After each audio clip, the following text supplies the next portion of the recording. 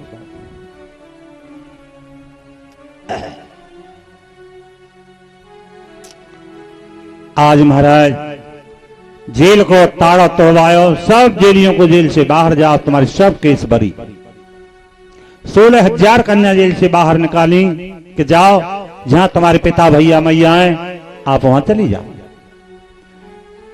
सभी कन्या कहने लगी कि महाराज हमारे पिता भाई क्या हैं जो हमें जेल से न छुड़ा सके। आज सब ने कृष्ण को हाथ पकड़ लिया, आप हमारे पति, जीवन में हमने पहली बार आपको हाथ पकड़े हुए, इसलिए आप ही हमारे पति हो। कृष्ण बोले तुम बावरी है गई, तुम कह क्या रही हो? नहीं महाराज अब तो हमने हाथ पकड़ लिया आपको। एक नहीं मानी, उन 16,000 को लेके और द्वारका की ओर चल दिया। आगे आगे कृष्ण, पीछे 16,000। रुक्मिणी इंतजार कर रही है कि आज पति कलप वृक्ष लेके आ रहे होंगे। सामने जैसे ही पहुंचे, हमारा कलप वृक्ष ले आए और पीछे को देखो महाराज पूरी फौज आ रही है। ये कलप वृक्ष लाई कि पूरे कलप वृक्ष मेरे घर में उठा लाए जी का है रो देवी, ये सब जेल में बंद नहीं, मैंने भौमासुर को मार दिया, उन्हें जेल से मुक्त किया, इन सब ने मेरा हाथ पकड़ लियो। रुक्मिणी कहने लगी तुम तो इन्हीं काम न पहले और करो कहा। 16,108 रानी कृष्ण के और इन सब के 10 पुत्र भये। जो खो मेरे भगवान, लायो कैलकुलेटर, पलटन की पलटन घर की है कृष्ण के। आपके गले बात नहीं उतर रही होगी शायद, हैं? तो चलो दूसरी तरफ चलेंगे।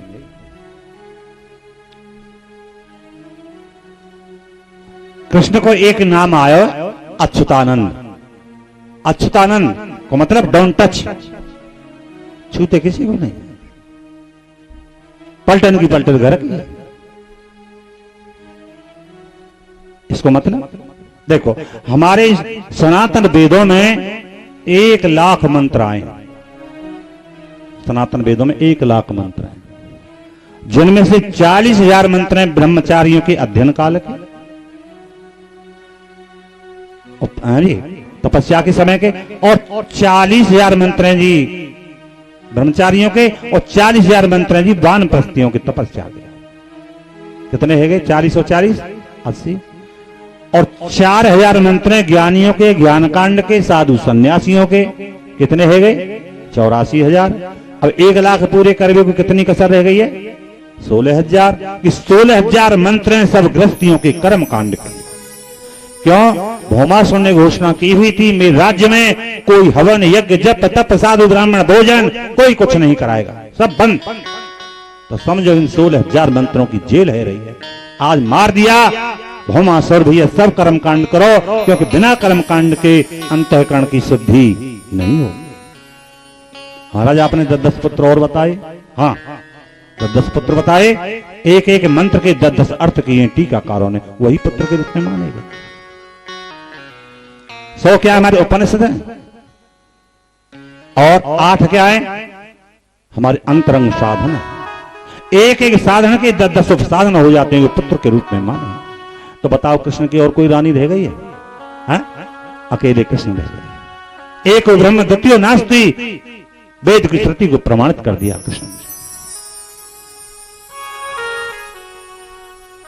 और इनके भाई प्रद्युम्न, ये तो लीला में प्रद्युम्न के भाई अनिरुद्ध के 2 विवाह है। एक तो बाणासुर की लड़की ऊखा से और दूसरा हुआ रोचना से।